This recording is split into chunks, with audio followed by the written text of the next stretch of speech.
السلام علیکم ناظرین، خندش اردو نیوز میں آپ کا خیر مقدم۔ CIA کے سابق سینئر آفیسر مائیکل شیور نے کہا ہے کہ شیعہ سنی اختلافات کا جاری رہنا ہی ہمارا مقصد ہے۔ غیر ملکی نیوز چینل کو دیے گئے ایک انٹرویو میں امریکی خفیہ ایجنسی کے سابق سینئر آفیسر مائیکل شیور 1982 سے 2004 تک نے کہا کہ دنیا بھر میں شیعہ سنی اختلاف ہمارا مقصد ہے۔ انہوں نے کہا کہ جب داعش تنظیم نے بغداد پر چڑھائی کی تو یہ ہماری پلاننگ کے بالکل عین مطابق تھا۔ شام و عراق میں شیعہ سنی جھگڑا ہمارے مقاصد کی تکمیل کی کڑی ہے۔ انہوں نے یہ بھی کہا کہ ہمارا مشن ہے کہ دنیا کے مختلف ممالک میں شیعہ سنی کو ایک دوسرے کے خلاف کھڑا کیا جائے، اس طرح ہم فوجی آپریشن کے بغیر ہی اپنے مقاصد میں کامیاب ہو سکتے ہیں۔ وزیر اعظم نریندر مودی نے اقوام متحدہ کی گزشتہ 75 برس کے اقدامات اور پہل کی تعریف کی، تاہم کہا کہ اس عالمی ادارے میں ہمہ جہت اصلاحات کی ضرورت ہے جو عصر حاضر کے حقائق کی عکاسی کرتی ہو، جہاں تمام فریقوں کی آواز سنی جائے، عصری چیلنجز کو حل کیا جائے اور انسانی بہبود کے اقدامات پر توجہ مرکوز کی جائے۔ وزیر اعظم مودی کا کہنا تھا، ہم ایک فرسودہ ڈھانچے کی مدد سے آج کے چیلنجز کا مقابلہ نہیں کر سکتے۔ جامع اصلاحات کے بغیر اقوام متحدہ اعتماد کے بحران سے دوچار ہے۔ وزیر اعظم مودی نے اقوام متحدہ کی جنرل اسمبلی کے 75ویں سالانہ اجلاس میں خطاب کیا۔ ملک کی وزارت داخلہ کی جانب سے پارلیمنٹ میں تبلیغی جماعت کو کورونا وبا پھیلانے کا ذمہ دار قرار دینے کو جمعیت علماء ہند کے جنرل سیکریٹری مولانا محمود مدنی نے گمراہ کن قرار دیتے ہوئے کہا ہے کہ حکومت خود کی ذمہ داری قبول کرنے کے بجائے اسے دوسروں پر تھوپ رہی ہے۔ مولانا محمود مدنی نے کہا کہ وزارت داخلہ کو اپنی آئینی ذمہ داری اور پارلیمنٹ کے اقدار کا خیال رکھنا چاہیے اور اس سے متعلق ملک کی عدالتوں، بالخصوص مدراس ہائی کورٹ اور بامبے ہائی کورٹ کے فیصلوں اور تاثرات کا احترام کرنا چاہیے۔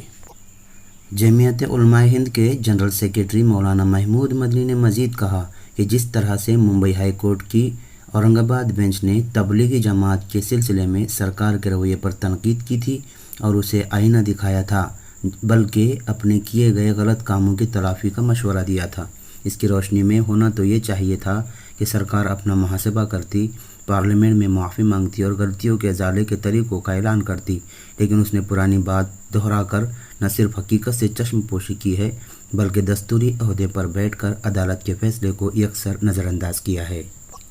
جموں کشمیر کے سابق وزیر اعلیٰ اور نیشنل کانفرنس کے صدر فاروق عبداللہ نے منگل کو لوک سبھا میں مطالبہ کیا کہ امن کے لیے 5 اگست 2019 سے قبل کی کشمیر کی حیثیت بحال کی جائے۔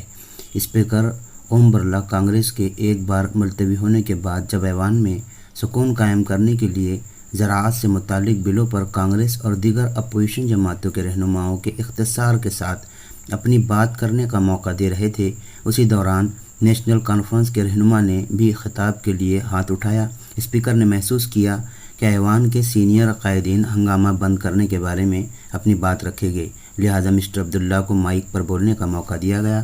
مسٹر عبداللہ نے کہا، جب تک 5 اگست سے پہلے کی صورتحال بحال نہیں ہوتی تب تک وہاں امن بحال نہیں ہو سکتا۔ مسٹر عبداللہ کچھ اور بھی کہتے، لیکن اس دوران ان کا مائک بند ہو گیا اور شور کے درمیان کچھ بھی سنا نہیں گیا۔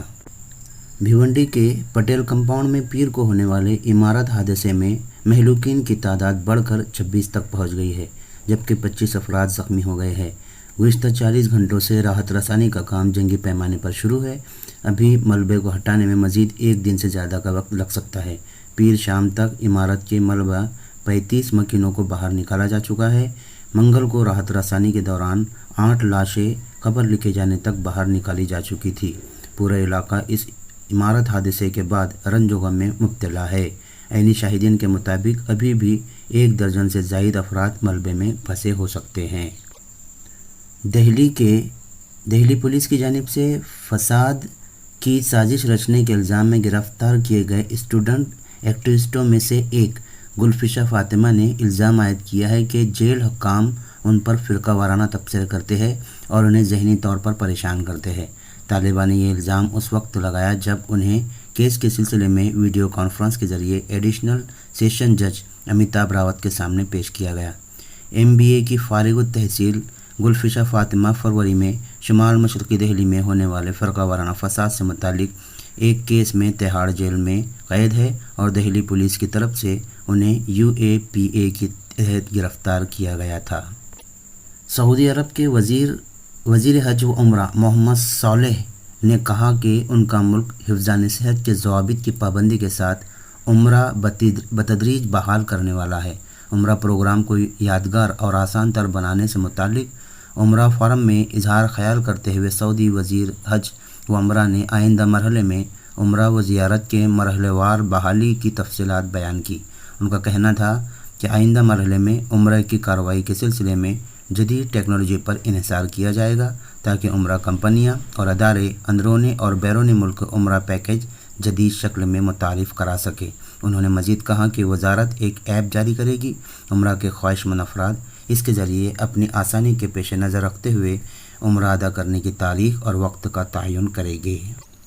امریکہ نے کہا ہے کہ ایران پر 2015 سے پہلے کی طرح اقوام متحدہ کی پابندیاں نافذ ہونے والی ہے اور اس کے ساتھ ہی وہ دوسری پابندیاں عائد کرنے کا بھی منصوبہ بنا رہا ہے۔